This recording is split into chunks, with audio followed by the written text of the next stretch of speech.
नमस्कार, देवभूमि के दंगल में आप सभी का स्वागत है। मैं हूं आपके साथ यशी शुक्ला। रुक करेंगे। आज का विषय है खनन माफिया सावधान। चर्चा में इसी पर करेंगे।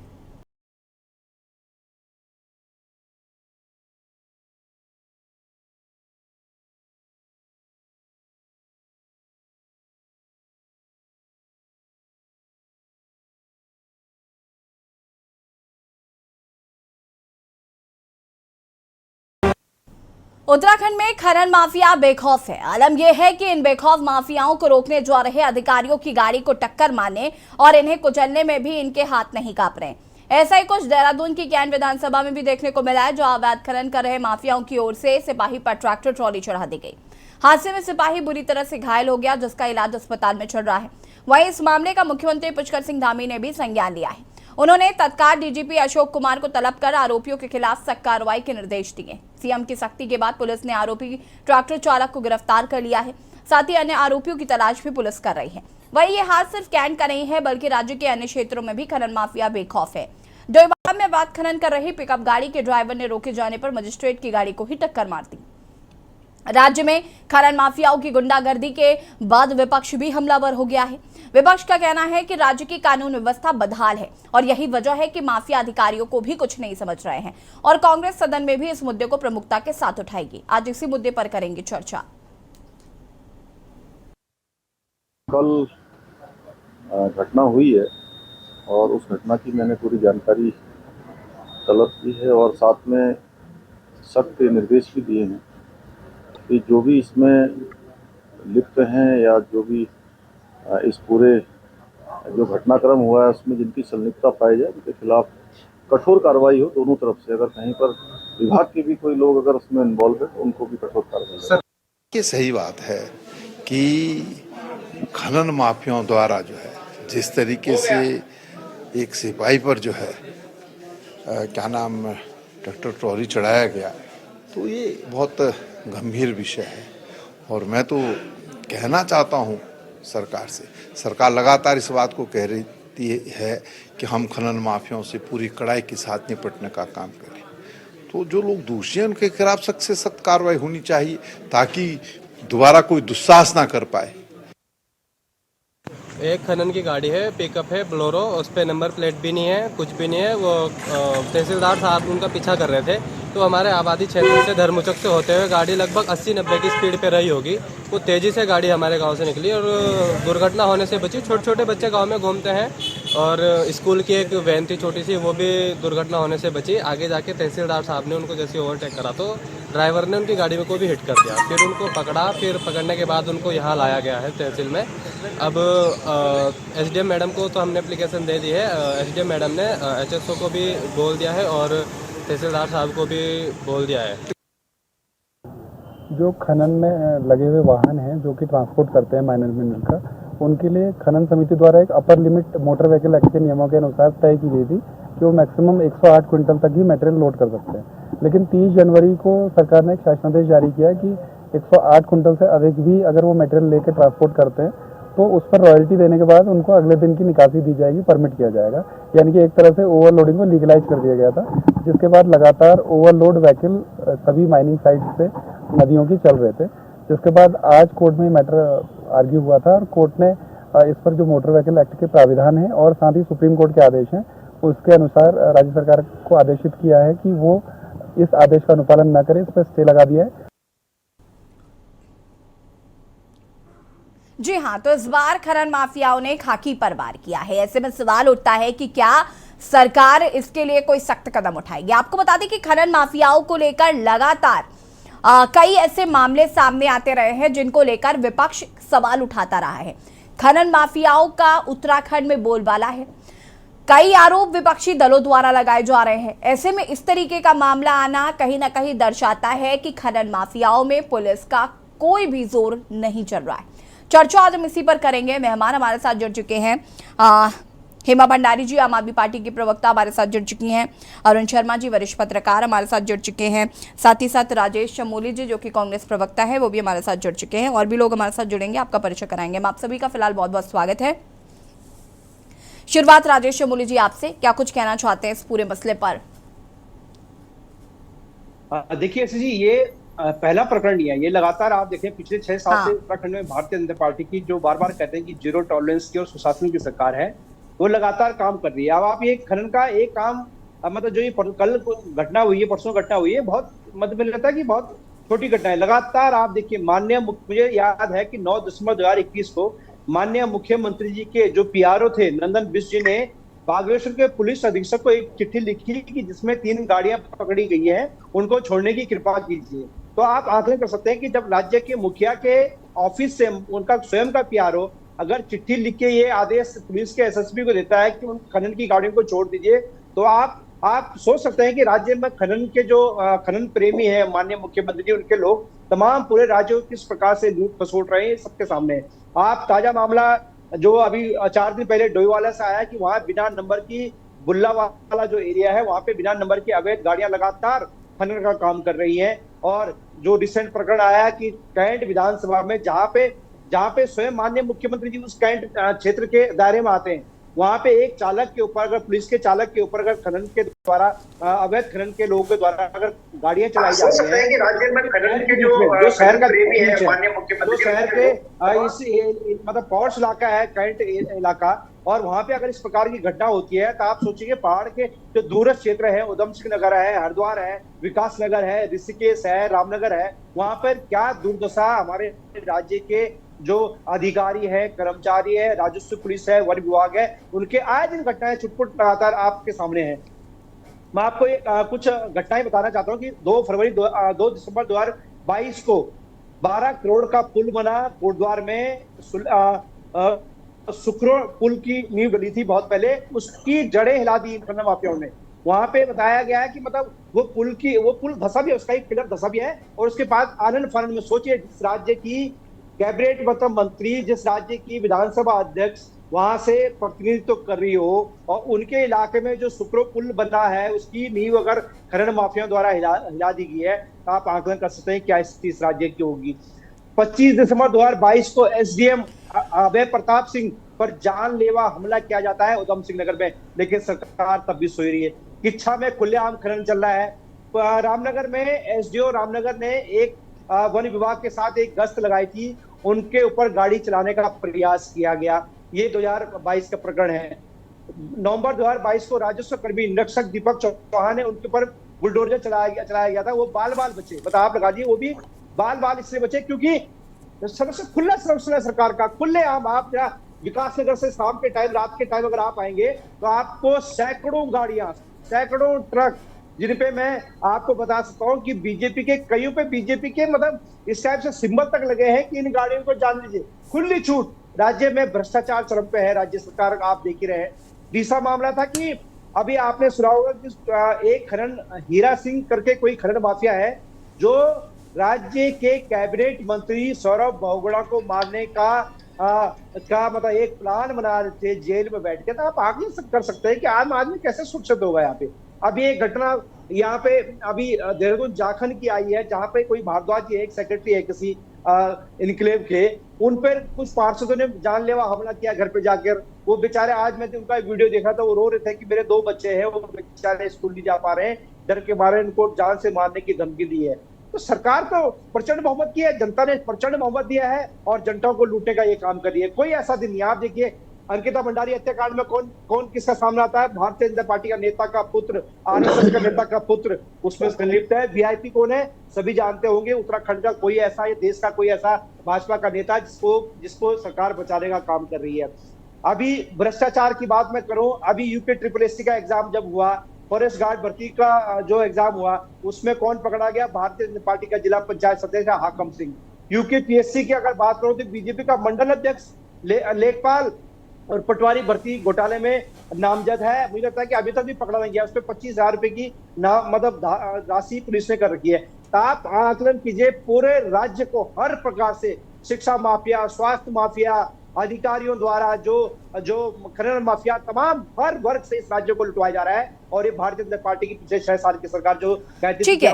राजेश शमूली जी, मैं वापस आऊंगी आपके पास, इस पर आगे विस्तार से चर्चा की जाएगी। हमारे साथ कमलकांत जी भी जुड़ चुके हैं, यूकेडी प्रवक्ता हैं। कमलकांत जी, आपको भी बहुत बहुत स्वागत है। हेमा भंडारी जी, क्या कुछ कहना चाहती हैं खनन माफियाओं के लिए? देखिए काजल जी, आम आदमी पार्टी तो शुरू से ही यही कहती आई है कि जो भाजपा केवल और केवल खनन माफियाओं और भूमाफियाओं की सरकार है।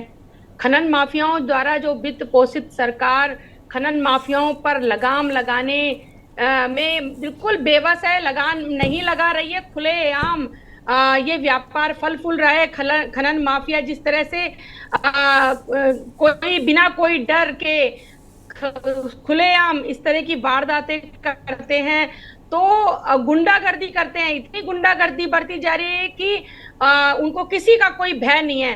तो ये भू माफियाओं की और खनन माफियाओं की ही सरकार है। आप देखिए ना, पूरे प्रदेश में इनका कितना बोलबाला है और बेखौफ ये लोग घूमते हैं। और देखिए जो अभी कांग्रेस के भाई भी बात कर रहे थे, एक काशीपुर के जो दरों को कुचलने का खनन माफियाओं ने काम किया था, वो 2000 में किया था। 2019 में विकास नगर में मनोज कुमार नाम के सिपाही है, उसको खनन माफियाओं द्वारा उस पे ट्रॉली चढ़ाई गई और अब ये प्रकरण सामने आया है। तो सवाल ये उठता है कि क्यों इनके हौसले इतने बुलंद हैं और क्यों फल फूल रहा है ये अवैध खनन का, क्योंकि कहीं ना कहीं निश्चित तौर पे इन पर जो है सफेद पोशों का संरक्षण है, तभी तो इन पर ठोस कार्रवाई नहीं होती। और अभी धामी जी ने कहा है, मुख्यमंत्री धामी जी ने, यशस्वी धामी जी ने, कि जो है हम उन पे कार्रवाई करेंगे। देखिए, दोगली सरकार और दोगलापन किसे कहते हैं ये समझ में आता है कि एक तरफ वो जनता को ये जता रहे हैं कि हम कार्रवाई करेंगे, उन्होंने डीजीपी को बुला लिया कि कार्रवाई करेंगे माफियाओं के, लेकिन दूसरी तरफ उन्हें हवा देने का काम हो रहा है। तो ये दोगलेपन की सरकार, जिसका मुखौटा कुछ और है, दिखाई कुछ और देता है। हरिद्वार में मातृ सदन में देखिए, संतों की जो है कुर्बानियां खनन के लिए ही तो मातृ सदन में बैठे हैं शिवानंद जी महाराज, और वो खनन के खिलाफ कितने वो आंदोलन कर रहे हैं, कितनी वहां पर संत अपनी जान दे देते हैं, लेकिन इनके कानों में जू नहीं रेंगती, क्योंकि सरकार कैसे, ये लोग अपना पैसा पेट कैसे भरेंगे। अब इनका जो एक वार्ड का चुनाव लड़ता है, उस पर भी जांच बैठाई जाए तो पता चलेगा कि उसे 1 साल होता नहीं है वार्ड का चुनाव लड़े हुए, जीते हुए, और उसके पास धन दौलत इतनी हो जाती है कि लगता है कि उसने बहुत बड़ा चुनाव जीत लिया हो। तो कहाँ से ये सब चीज आती है, कैसे ये मैनेज होता है? तो ये सारी जो है ना एक मिली भगत है, और ये सरकार इस पे लगाम नहीं लगा रही है, इसलिए बेखौफ तभी घूम रहे हैं। अगर लगाम लगाई होती, अगर उन पे सिकंजा कसा होता, तो वो बेखौफ नहीं होते। तो सारी की सारी ये जो दोगली सरकार है, ये इसका काम है। दोगली सरकार दोगलापन करती है, इनको हवा देती है, नहीं तो इनकी हिम्मत कैसे हो जाती है कि ऐसी वारदातों में लगातार अंजाम दे रहे हैं। 2018 में, 2019 में, लगातार 22 में, और अब दोबारा से। ठीक है, वापस आएंगे आपके पास। नवीन ठाकुर जी भी हमारे साथ जुड़ चुके हैं, भारतीय जनता पार्टी के प्रवक्ता हैं। नवीन जी, आपकी प्रतिक्रिया काफी अहम होगी, लेकिन उससे पहले मैं कमलकांत जी को सुनना चाहूंगी। कमलकांत जी, क्या कुछ कहना चाहते हैं? अनम्यूट कर लीजिए सर। देखिए, जब से उत्तराखंड में सरकार बनी है, तकरीबन 1 साल हो जाएगा कुछ समय बाद, लेकिन सरकार चाहे पहले भी सरकार उनकी थी तो 6 साल हो जाएगा। कोई ये तो है कि नहीं कि नई नई सरकार गठित हुई है, कोई उसको 6 महीने का 7 महीने का समय दिया जाए। 6 साल से उनकी ही सरकार है। पहले नंबर 1 के हमारे त्रिवेंद्र रावत जी थे, अब पता नहीं ये नंबर 2 है क्या है। जब नंबर 2 है तो नंबर 2 काम तो होगा ही। तो अब आप क्या समझ सकते हैं, इस राज्य में भू माफिया, नकल माफिया, क्या कहते हैं, खनन माफिया, धर्म माफिया, तमाम तरह की आप गतिविधियां हो रही हैं। और मुख्यमंत्री जी राष्ट्रीय चैनलों में बैठकर ऐसे शानदार तरीके से बोल रहे हैं कि उत्तराखंड में कानून व्यवस्था अच्छी है। आप बेरोजगारों को लाठी मारते हैं, छोटी छोटी बातों में आप जहां अपनी तरह से, वो एक तरह से लोकतंत्र नहीं, राजाओं का एक तंत्र जो अनुसार चल रहा है, आप किसी भी बात को सुनने को नहीं है। तो माफिया तो हावी हैं हर सरकार, जबकि माफियाओं द्वारा ही बनी गई सरकार है ये, आपको मैं बता दूं। माफिया ही संलिप्त हैं इसमें काफी, जो माफियाओं द्वारा सरकार बन गई, क्योंकि उन पर जो पैसा पहुंचता है उसी के माध्यम से सरकार बनी है, धन बल से। ऐसे नहीं हुए 10-10 करोड़ रुपए विधानसभा में लगे। तो जो घटनाएं हो रही है बड़ी दुखद है। और ये घटनाएं अब यही घटना नहीं, आगे भी आप अन्य कार्यक्रम करेंगे, घटनाएं होती रहेंगी, ये कोई बड़ी, और इनको ले कोई इनके शरीर पर कोई जू नहीं रहेगी, ये ऐसे ही रह चुके। एक तरह से इनका दिमाग बिल्कुल सेट हो चुका है अपने अनुसार चलाना, और अपने अनुसार ये चलेंगे और इस राज्य को खोखला करते जाएंगे। ठीक है, वापस आते हैं आपके पास कमलकांत जी। नवीन ठाकुर जी क्या कुछ कहना चाहते हैं? कई गंभीर आरोप विपक्ष द्वारा लग रहे हैं कि ये जो सरकार है ये खनन माफियाओं की सरकार है। अब तो वर्दी पर भी वार होने लगा है। यसी जी जी, ये सभी जो विपक्ष के प्रवक्ता यहाँ बैठ कर एक रटी रटाई जो है शब्दवर्दी ढूंढ रखी है, नकल माफिया, खनन माफिया, दोगली सरकार, ये सरकार, वो सरकार। मैं समझ सकता हूँ बहुत ज्यादा फ्रस्ट्रेशन में है। अभी जो दोनों प्रवक्ता बोल रहे थे,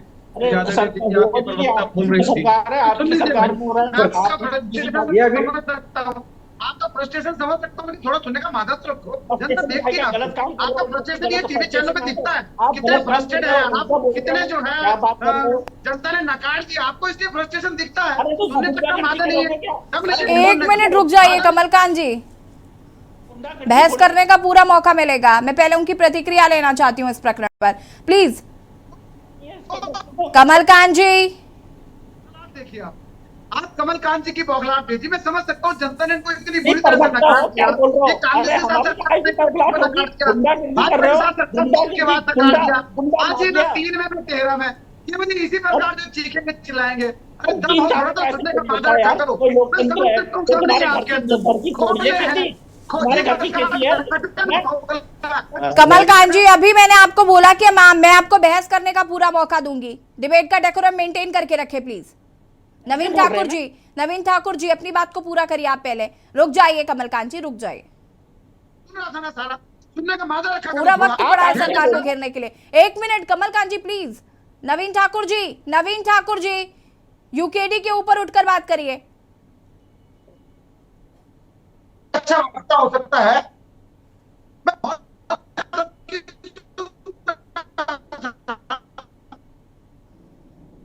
आदमी आपके तो बैठे, उनसे भी तो शुरुआत की, वो भी तो ध्यान से सुन रही है ना। बड़ा चल बैठे, पूरी दुनिया देखती है।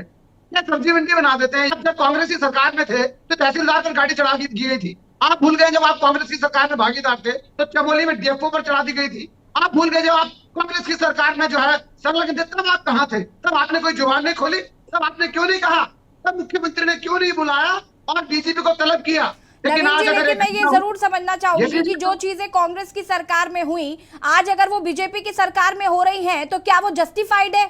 ये जस्टिफाई करने के लिए आप जवाब दे रहे हैं? Point of view.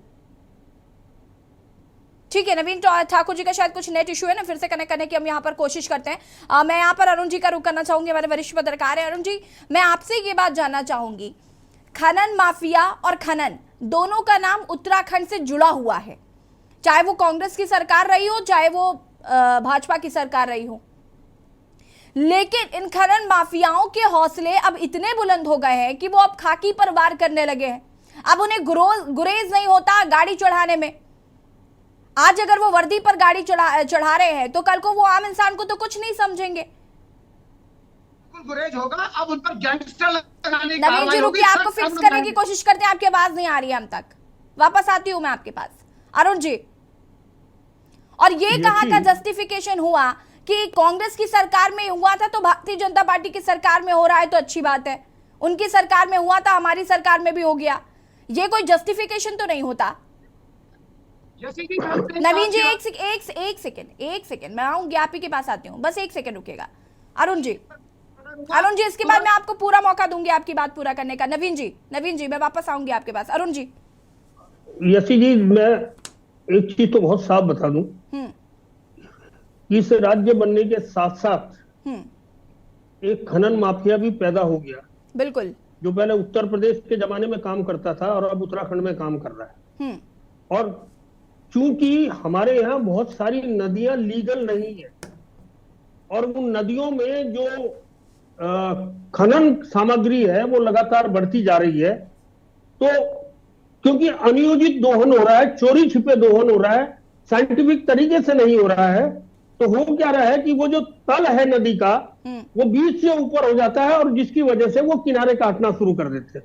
हाल की घटना अगर जितने पैनलिस्ट बैठे हैं उन्हें याद हो कि जो देहरादून से रायपुर होते हुए महाराणा प्रताप क्रिकेट स्टेडियम के पास जो थानों की तरफ जो पुल था, उस पुल के नीचे से अनियोजित दोहन होता रहा, सुनियोजित दोहन नहीं हुआ, तो जिसकी वजह से रायपुर की तरफ की बजाय उसने थानों की तरफ से जमीन काटना शुरू किया और वो अप्रोच रोड नदी में समा गई और यातायात कई दिन बंद रहा। ये तो अरुण जी, एक माफ वजह है। कीजिएगा, बीच में आपको रोक रही हूँ, चर्चा को हम आगे बढ़ाएंगे ब्रेक के बाद। एक बार फिर से आप सभी का स्वागत है और देवभूमि के दंगल में आज हम बात कर रहे हैं खनन माफिया जिस तरीके से बेखौफ हो गए हैं, जिस तरीके से अब खाकी पर वार होने लगा है और ये कहीं ना कहीं प्रदेश के लिए चिंता का विषय बन चुका है। चर्चा हम इसी पर कर रहे हैं, मेहमान लगातार हमारे साथ बने हुए हैं और मैं यहाँ पर अरुण जी का रुख करना चाहूंगी। अरुण जी, अपनी बात को पूरा कर सकते हैं आप।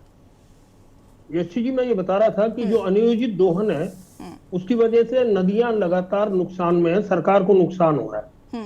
उसकी बजाय जितनी नदियां हैं इनमें अगर साइंटिफिक तरीके से खनन किया जाए तो सरकार की आय भी बढ़ेगी और जनता को सस्ते दामों पर अपना घर बनाने के लिए रेत बजरी मिलेगा जी।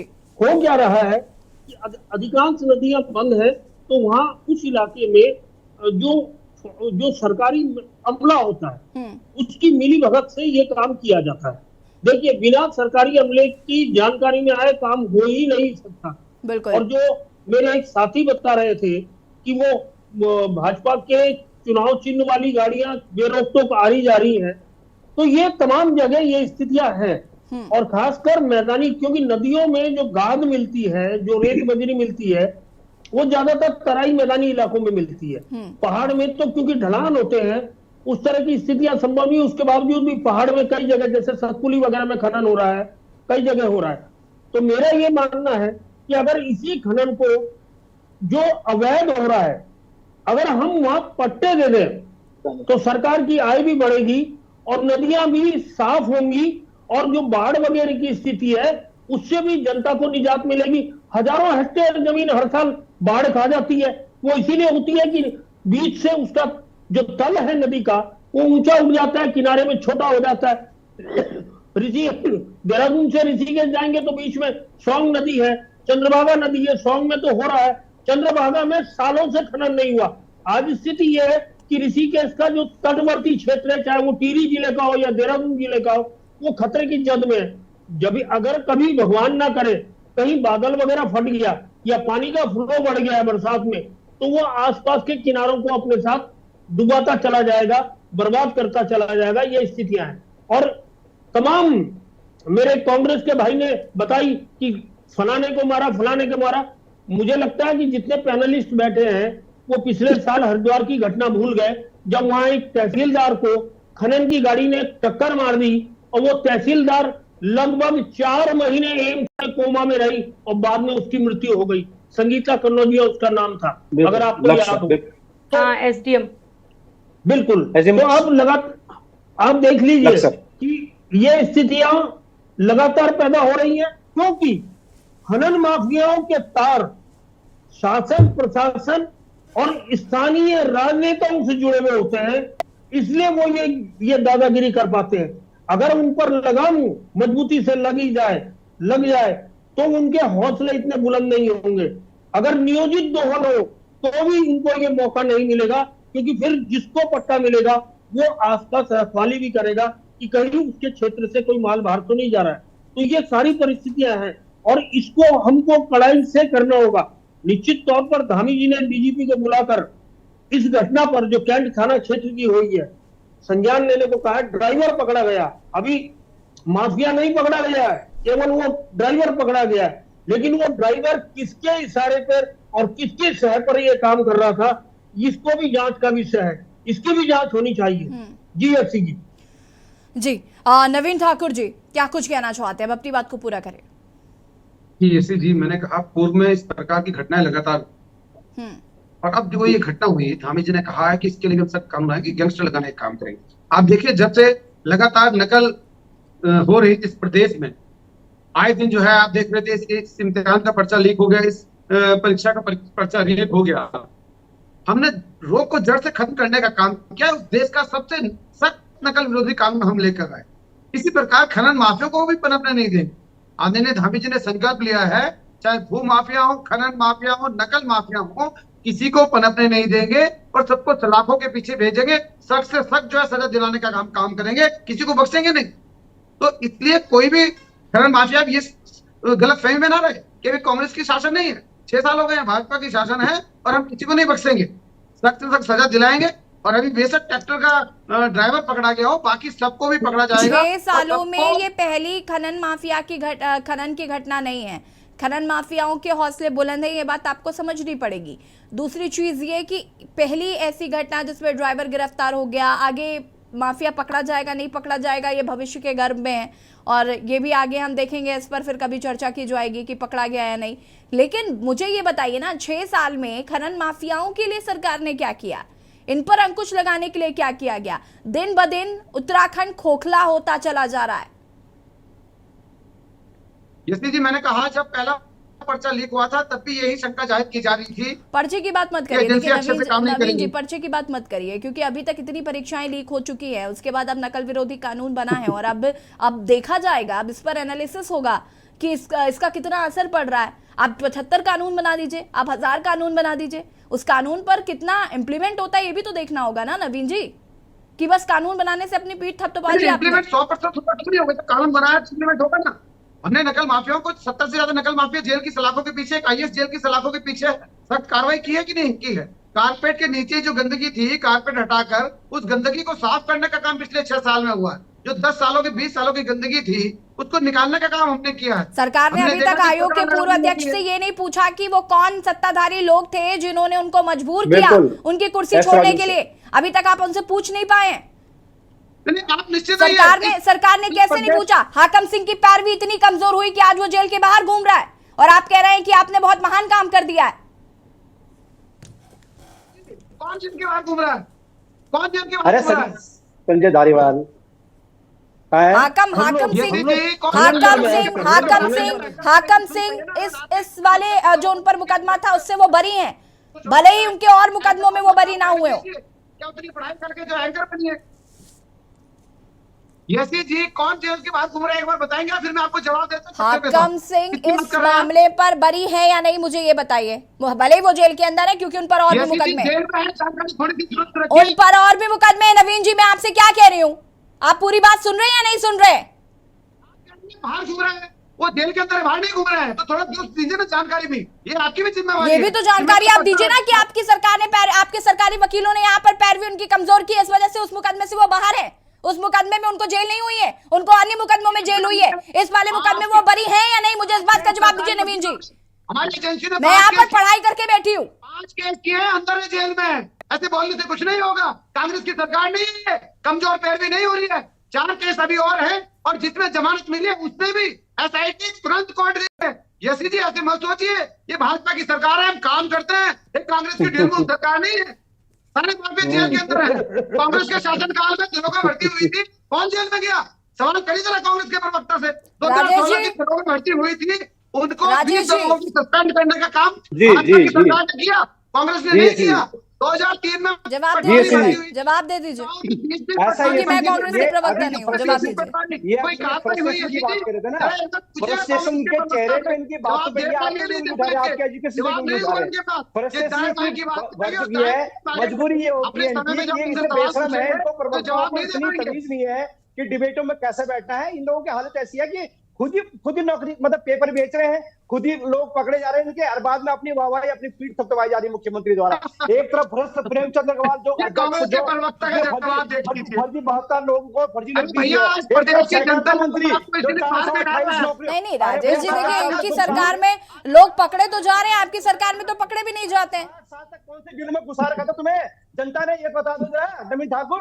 60 साल तक जनता ने ठीक है, चर्चा को हम आगे बढ़ाएंगे, आप सभी हमारे साथ बने रहिए। और इसी बीच उत्तर प्रदेश के कानपुर से बड़ी खबर आपको बता देते हैं। उत्तर प्रदेश के कानपुर से बड़ी खबर, सपा विधायक इरफान सोलंकी पर हुई बड़ी कार्रवाई। कानपुर से खबर, जिला प्रशासन ने 9 करोड़ की संपत्तियों को सीज किया। 9 करोड़ की संपत्ति हुई सीज। गैंगस्टर एक्ट के तहत 9 करोड़ की संपत्ति को सीज किया गया है। स्वर्ण जयंती विहार और जाजमऊ में संपत्तियां सीज की गई। गैंगस्टर एक्ट के तहत 9 करोड़ की संपत्तियों को सीज किया गया। बड़ी खबर आपको बता रहे हैं, स्वर्ण जयंती विहार और जाजमऊ में संपत्तियों को किया गया सीज। सुरक्षा के तहत कई थानों का फोर्स और पीएसी बल तैनात रहा। मौजूदा वक्त में जेल में बंद है सपा विधायक इरफान सोलंकी। कानपुर से खबर, सपा विधायक इरफान सोलंकी पर की गई बड़ी कार्रवाई। जिला प्रशासन ने 9 करोड़ की संपत्ति को सीज कर दिया है। गैंगस्टर एक्ट के तहत 9 करोड़ की संपत्ति को किया गया सीज। बता दें कि स्वर्ण जयंती विहार और जाजमऊ में संपत्ति को किया गया है सीज। गैंगस्टर एक्ट के तहत 9 करोड़ की संपत्ति इरफान सोलंकी की सीज कर दी गई है।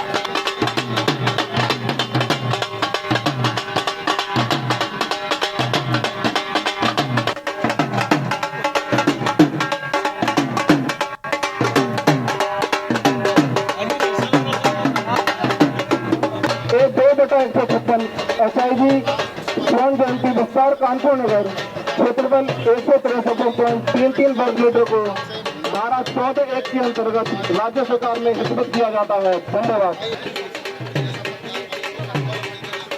सपा विधायक इरफान सोलंकी की मुश्किलें फिर से बढ़ गई हैं। गैंगस्टर एक्ट के तहत आज फिर से कार्रवाई हो रही है। जो नोडल अफसर नियुक्त किए गए हैं वो हमारे साथ मौजूद है, उनसे बात कर लेते हैं। सर, आज कहाँ पर कार्रवाई हो रही, कितने रुपयों की ये संपत्ति जब्त की जाए? ये स्वर्ण जयंती विस्तार है, कोयला नगर अंतर्गत थाना चकेरी। इरफान सोलंकी जिनके ऊपर धारा 156/22 थाना पर अंतर्गत धारा 3 गैंगस्टर एक्ट दर्ज है, उसी में जो समाज विरोधी गतिविधियों के द्वारा संपत्तियां अर्जित की गई हैं, उस पर 14(1) की कार्रवाई हम लोग कर रहे हैं, जिसमें जो भी संपत्तियां समाज विरोधी गतिविधियों अर्जित की जाती है उन्हें हम लोग राजहित में कर रहे हैं। आज 4 संपत्तियां जो यहाँ प्लॉट्स हैं स्वर्ण जयंती विस्तार में, उनको सीज किया जा रहा है, जिसका बाजार मूल्य लगभग 7-8 करोड़ के आसपास अभी वर्तमान समय में। जाजमऊ में भी कार्रवाई होने के बाद कार्रवाइयां लगातार जारी हैं, हम लोग करते रहेंगे, आपको सूचना मिलेगी। बिल्कुल, कार्रवाइयां जो है वो जारी हैं और लगातार पुलिस का जिस तरह का रवैया है उससे साफ तौर पे देखने को मिल रहा है कि इरफान सोलंकी की मुश्किलें जो है वो लगातार बढ़ती है। यही दिखाते थे, यही वो संपत्ति है जो आज पुलिस ने सीज की है। इसकी कीमत जो है करीब 4 करोड़ रुपए। जिस जगह पर ये संपत्ति सीज की जा रही है वहां पर अलग अलग जगहों पर आपको बता दें कि 4 प्लॉट हैं और करीब 5 से 6 करोड़ रुपए की जो संपत्ति है वो सीज की गई है। इसके बाद जाजमऊ स्थित जो कुछ संपत्तियां हैं वो भी सीज की जाएंगी। कैमरा पर्सन संजू के साथ अमन तिवारी, के न्यूज। और यहाँ पर आज देवभूमि के दंगल में हम बात कर रहे हैं खनन माफियाओं की। रुकेंगे छोटे से ब्रेक के लिए, जो हाजिर होते हैं। ऊर्जावान धामी सरकार की शानदार ऊर्जा पॉलिसी कर रही है ऊर्जा प्रदेश के 100% विद्युतीकरण का स्वप्न साकार। उत्तराखंड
का उद्देश्य। आप देख रहे हैं के न्यूज, खबरों का सारथी।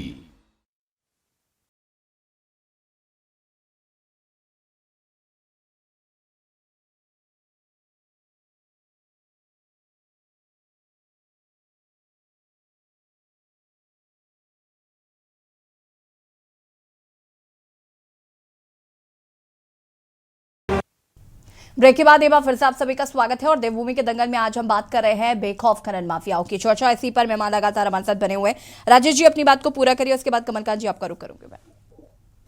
बिल्कुल यसी देखिए, ऐसा है यसी जी कि आप लगातार डिबेट थी कि जो खनन माफिया लगातार जो हावी हो रहे हैं इस राज्य में, और लगातार आए दिन हमारे चाहे राजस्व पुलिस हो, चाहे वन विभाग हो, चाहे पुलिस के कर्मचारी, उनपे आए दिन कुछ न कुछ घटनाएं लगातार बढ़ती जा रही हैं। मैंने शुरू में भी कहा था कि जब राज्य के मुख्यमंत्री 9 दिसंबर 2021 को उनका पीआरओ नंदन बिष्ट बागेश्वर को पुलिस अधीक्षक को जब गाड़ी छुटवाने के लिए चिट्ठी लिख सकता है, तो आप आकलन कर सकते हैं कि भ्रष्टाचार में भारतीय जनता पार्टी कितने अखंड रूप से डूबी हुई है। ठीक है, नवीन जी जवाब दीजिए। रुकिए नवीन जी जवाब दीजिए। ये बार-बार नकल विरोधी कानून। नवीन जी जवाब दीजिए। नवीन जी जवाब दीजिए। एक सेकंड रुकिए चबोली जी जवाब ले लें दीजिए प्लीज। नवीन जी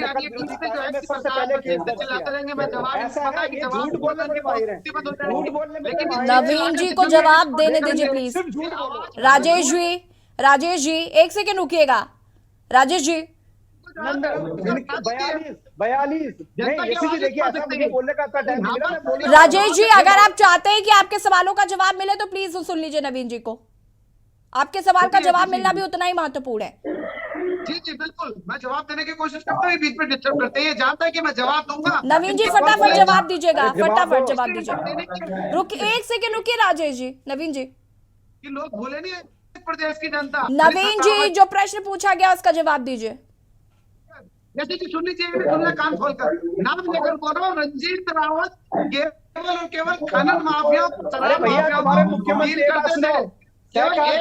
भ्रष्टाचार में भूले नहीं प्रदेश की जनता।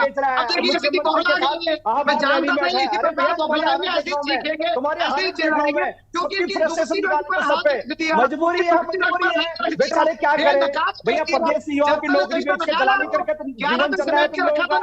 नेतागिरी राज्य के लिए। कमलकांत जी आप बोलिए।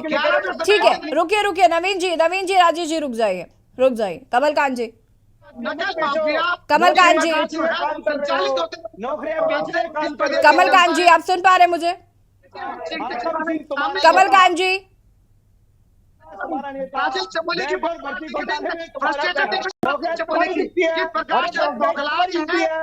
नवीन जी और राजेश जी रुक जाइए।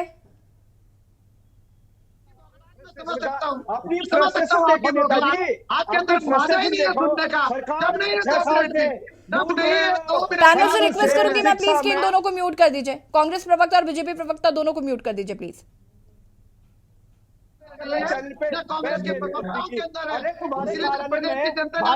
कांग्रेस प्रवक्ता और बीजेपी प्रवक्ता को प्लीज म्यूट कर दीजिए।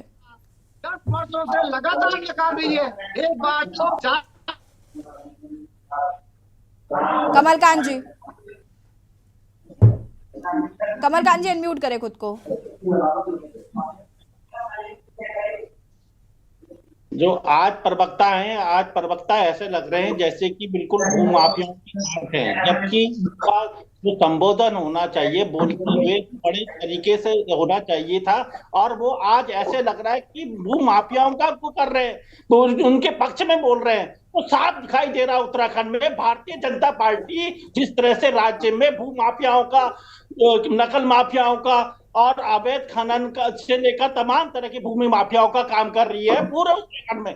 और ये यही नहीं, ये तो बाहर जाकर ऐसे करते हैं। कल ही की परसों की घटना बता देता हूं कि इनकी धारा 144 लगी हुई थी और सरकार के लोग घूम रहे थे, वहां जुलूस निकाल रहे थे, तो किसने दी परमिशन? साफ बोल रहे थे हमारी सरकार है, हम कुछ भी कर ले। तो गुंडागर्दी की सरकार है ये, भारतीय जनता पार्टी की गुंडागर्दी चला रखी है उत्तराखंड में, बदमाशों की सरकार बना रखी है। कोई तौर तरीके पकता है जो बोलने के तमीज नहीं है, जिनको बात करने की ये नहीं है। आप क्या बोल रहे हो? आपको तरीके से स्टाइल से बोलना चाहिए, आपको सौम्यता होनी चाहिए। आपकी सरकार है इस समय और आप ऐसे बोल रहे हैं। साफ है भारतीय जनता पार्टी का भूमाफियाओं के साथ संलिप्तता है पूर्णतः। पैसा पोषित है, इतने करोड़ों रुपए हर विधानसभा में गया है, आपको समझना चाहिए। तो वो उनका सहयोग करेगी, उनके भला से कोई मरे या जिए, किसी का बलात्कार हो, कुछ मतलब नहीं है। हेमा जी। काजल जी देखिए, चोर चोर मौसे भाई दोनों ने मिलकर खाई मलाई।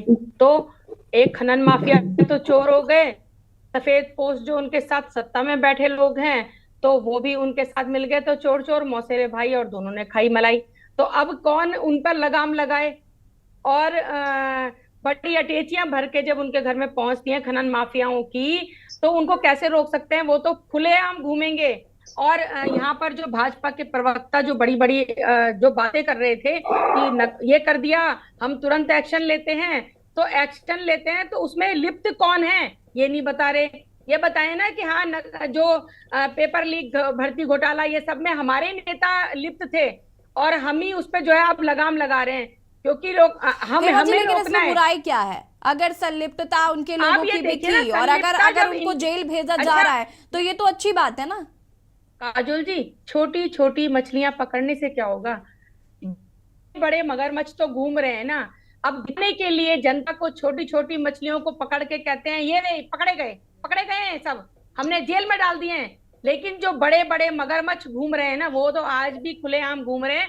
और लगातार जब तक ऐसे मगरमच्छ रहेंगे हमारे प्रदेश में, तो प्रदेश में ना तो इन पर कोई लगाम लगेगी, भू माफिया भी इस तरह घूमेंगे, खनन माफिया भी इस तरह घूमेंगे और खुलेआम घूमेंगे। आज सिर्फ और सिर्फ दोहरा चार चरित्र चेहरा जो लेके घूमती है ना ये भाजपा, तो ये सबको जनता भी इसको देख रही है कि ये बस सिर्फ सत्ता हासिल करके और कैसे अपनी तिजोरियां भरनी है उसमें लगी रहती हैं। तो अब जनता इनको धीरे धीरे समझ रही है और जनता इसका जवाब जरूर देगी। जिस तरह के हालात आज प्रदेश में बद से बदतर इनकी सरकार में हुए हैं, ये बड़े ही गुणगान कर लें कि हमने ये कर दिया, हमने वो कर दिया, और अपने ये उठा के इतिहास देख लें कि जब जब इन्हें सत्ता में रहे हैं तब तब कितने, चाहे वो महिलाओं पर अत्याचार हो, चाहे युवाओं पे हो, कितने लोग, चाहे व्यापारी हो, सड़कों पे रहे हैं हमेशा।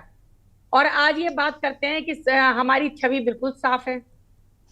अरुण जी, आपको नहीं लगता कि खनन माफियाओं पर लगाम लगाने के लिए सरकार को कोई कठोर कदम उठाना चाहिए? क्योंकि कहीं ना कहीं जिस तरीके से ये खनन माफिया बहुत ज्यादा एक्टिव हो गए हैं, साथ ही साथ खौफ नहीं रहा है ना प्रशासन का ना शासन का, और जिस तरीके से ये मामले सामने आ रहे हैं तो ये कहीं ना कहीं उत्तराखंड को तो खोखला कर ही रहे हैं। और अब चूंकि खौफ भी नहीं है, किसी पर भी गाड़ियां चढ़ा देते हैं, जान को भी नुकसान पहुंचा रहे हैं। देखिए यशी जी, मैंने पहले भी कहा था कि अगर हम सुनियोजित वैज्ञानिक तरीके से खनन करें तो उससे सरकार को इतना राजस्व मिलेगा कि सरकार सोच भी नहीं सकती, और दूसरी तरफ जनता को सस्ते दामों पर घर बनाने का सामग्री मिलेगी। अगर आपको याद हो कि अभी 3-4 दिन पहले मुख्यमंत्री दिल्ली गए थे और केंद्रीय पर्यावरण मंत्री से 4 नदियों की 5 साल तक की परमिशन लाए हैं कुमाऊं की, जिसमें गोला भी है, दाबका भी है और 2 और है, शायद काली है। तो ये परमिशन 5 साल के लिए लाए हैं। इसका मतलब परमिशन लेके आए हैं तो वहां सुनियोजित तरीके से काम होगा, भले ही चोरी होगी थोड़ी बहुत, लेकिन काम होगा, वहां से मटेरियल बाहर निकलेगा और जनता को लाभ मिलेगा। लेकिन इतना पर्याप्त नहीं है, क्योंकि ये घटनाएं आए दिन हो रही हैं। जिस तरह सरकार ने नकल विरोधी कानून बनाया, उस तरह ही खनन माफिया विरोधी कानून भी इस राज्य में अस्तित्व में लाना पड़ेगा, वरना ये हौसले बढ़ते जाएंगे। और ये इसलिए कानून नहीं बन पा रहा है कि कहीं ना कहीं खनन माफिया, पुलिस प्रशासन और नेताओं का एक गठजोड़ पैदा हो गया है, जिसकी वजह से वो हमेशा कोई ना कोई उनकी पीठ थपथपाता है और वो अपना काम करते हैं। क्योंकि मुझे याद है कि इसी राज्य के एक पूर्व विधायक ने मेरे से बातचीत में मुख्यमंत्री तक पर कहा था कि ये खनन प्रेमी है। तो अब अगर इतना बड़ा आरोप अपनी पार्टी का कोई नेता लगा रहा है तो मामला गंभीर हो जाता है। इसलिए उन बातों का जवाब देने के लिए ये जरूरी है कि खनन विरोधी कानून भी अमल में आना चाहिए, जिससे ऐसे तत्वों को कठोर सजा मिल सके और आम जनता को सस्ते दर पर निर्माण सामग्री मिल सके। राजेश जी जी, राजेश जी अपनी बात को पूरा करिए, आप अनम्यूट कर लीजिए। आप कह रहे हैं कि मतलब कि हम ये कानून लाए, वो कानून, देखिए कुछ सारे कानून पहले से भी थे, और जिन कानूनों की बात कर रहे हैं इन्होंने सिर्फ लोगों की आवाज दबाने के लिए कानून बनाया। नकल विरोधी कानून की अगर आप बात कर रहे हैं तो आपने उत्तरकाशी में उस युवा पे सबसे पहले नकल विरोधी कानून लगाया जिसने कहा कि पेपर जो दोबारा पेपर हुआ पटवारी लेखपाल का, उस पे वो कार्रवाई की है कि आप मतलब उसने कहा था कि सील टूटी हुई है, उसमें सबसे पहले वो कानून लगाया। उत्तराखंड में युवा बेरोजगारी पे धरना दे रहे हैं, उस पर 307 लगाई जा रही है। देहरादून में अंसल कॉलोनी है, ये जाखन में, वहां पे 4-5 पार्षद भारतीय जनता पार्टी के जबरदस्ती पार्क को कब्जाने के लिए एक आदमी के परिवार को मतलब मार पीट के सोशल मीडिया वीडियो चल रहा है। मतलब गुंडागर्दी खुल के चल रही है। मंत्री स्वयं कह रहे हैं कि मुझे मारने की साजिश जेल में रची जा रही है। आप आकलन कर सकते हैं किस प्रकार से भ्रष्टाचार चरम पे है। और अब आप बात कर रहे हैं कि हम मतलब आभार रैली, आप सोचिए कि इन्हीं के नेता, इन्हीं के पदाधिकारी, मंडल अध्यक्ष हो चाहे हाकम सिंह हो, पेपर लीक करवा रहे हैं, 25 से 50 लाख में नौकरियां बेच रहे हैं, और बाद में जब इनके छुटपुट नेता पकड़े जा रहे हैं, उनको बड़े नेताओं को बचाने के छुटपुटियों को जेल में डाल के, और बाद में मुख्यमंत्री एक साइड में प्रेमचंद अग्रवाल जिन्होंने बैकडोर भर्ती घोटाला किया, दूसरे ट्रिप में सहकारिता मंत्री जिन्होंने सहकारिता में 428 नौकरियां बेची हैं, जो स्वयं के बीजेपी के विधायक आरोप लगा रही है सुरेश राठौर जी कि 428 नौकरियों को बेचने का काम सहकारिता मंत्री ने किया, और बगल में मुख्यमंत्री जी है उनके बीच में, और आभार रैली निकाल रहे हैं कि हम भ्रष्टाचार पे नकल विरोधी कानून लाए हैं, हम भ्रष्टाचार। कैसा भ्रष्टाचार, जब आपके अगल बगल दोनों मंत्री पर भ्रष्टाचार का आरोप लगा हुआ है, और आप बात कर रहे हैं बहुत बड़ी बात यह है, इस राज्य को बीजेपी ने हर प्रकार से लूट दिया। बेरोजगारी दर में 23% पहुंच चुका है ये राज्य। एक फॉर्म निकलने पे 3-3, 5-5 लाख लड़के फॉर्म भर रहे हैं। आज के पेपर में आया है कि समूह गांव का एक 12th क्लास का एग्जाम पेपर आना है, उसके लिए 3.5 लाख लड़कों ने मतलब फॉर्म भरा। आप आकलन कर सकते हैं क्या इस राज्य के हालत पे। बेरोजगारी में इतना महंगा हर चीज कर दिया है, लेकिन चैनल पर आके झूठ बोलने बड़े माहिर है। बड़ी बेशर्मी से, मतलब कमाल है, मतलब बेशर्मी की भी, कि मतलब हमारे लिए 144 धारा लगा दिया, युवा बेरोजगार सड़कों पे है, उसके लिए 144 है। ये आभार रैली निकालने के लिए कोई 144 नहीं है। खुलेआम लूट लगी है, गुंडागर्दी है, चरम पे। राजेश नोटियाल जी को बोल दीजिए अगर थोड़े से भी सच्चाई में तो संजय धारीवाल बीजेपी का मंडल अध्यक्ष बाबू दमे तो थोड़ा सा क्यों चीखने चिल्लाने लगे? तब नहीं है कि सुनने का, थोड़ा सुनने का। क्यों टेंशन में रहते हो, क्यों फ्रस्ट्रेशन में रहते हो डिबेट में? हर डिबेट में ऐसी करते हो यार, कम से कम मुद्दे पर ना करो। बीजेपी के मतलब संजय धारीवाल मंडल अध्यक्ष अभी तक जेल में नहीं गया, जिसने पेपर पटवारी लीक किया है, और बात के चलते हमने कानून लिया है। कौन सा कानून लिया है? संजय धारीवाल हाकम सिंह तुम्हारा नेता, भ्रष्टाचार, 100 नौकरियां बेचने का आरोप है। यूनिवर्सिटी में आपके नेता पे आपका नेता है, ठीक है, तरीके से साड़ियां और उन पे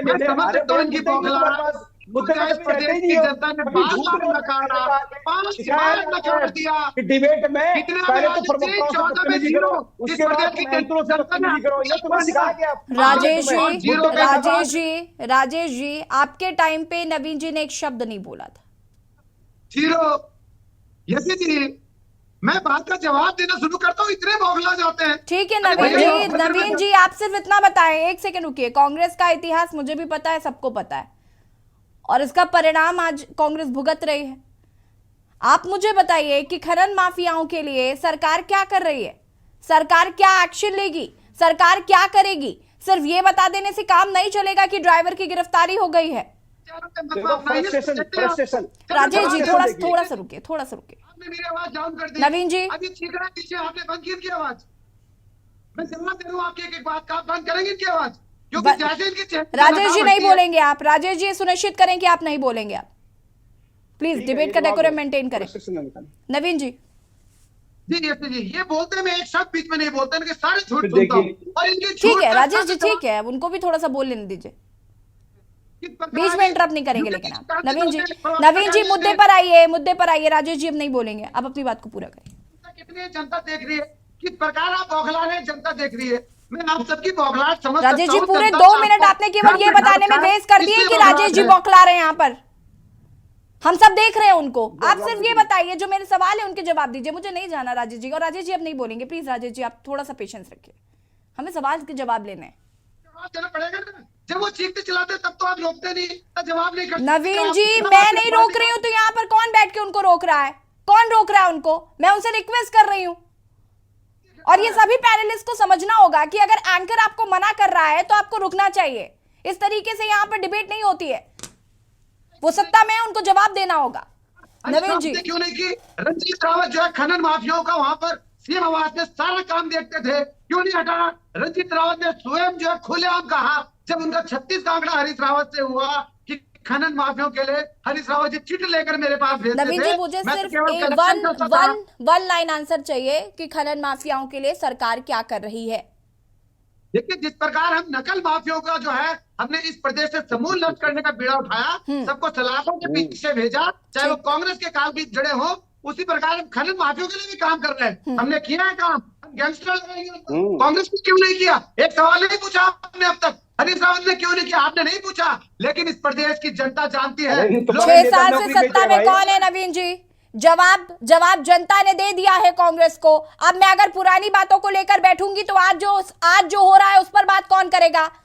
खैर, समय की कमी। आप सभी का बहुत बहुत शुक्रिया चर्चा में शामिल होने के लिए। और देवभूमि के दंगल में आज हम बात कर रहे थे बेखौफ खनन माफियाओं की। जिस तरीके से खनन माफियाओं का बोलबाला उत्तराखंड में तेजी से बढ़ता जा रहा है और इसका असर कहीं ना कहीं उत्तराखंड में देखने को भी मिल रहा है कि उत्तराखंड कहीं ना कहीं खोखला होता जा रहा है। ऐसे में सरकार को एक्शन लेने की जरूरत है। देवभूमि के दंगल में फिलहाल इतना ही। देखते रहिए कि न्यूज़ इंडिया। नमस्कार।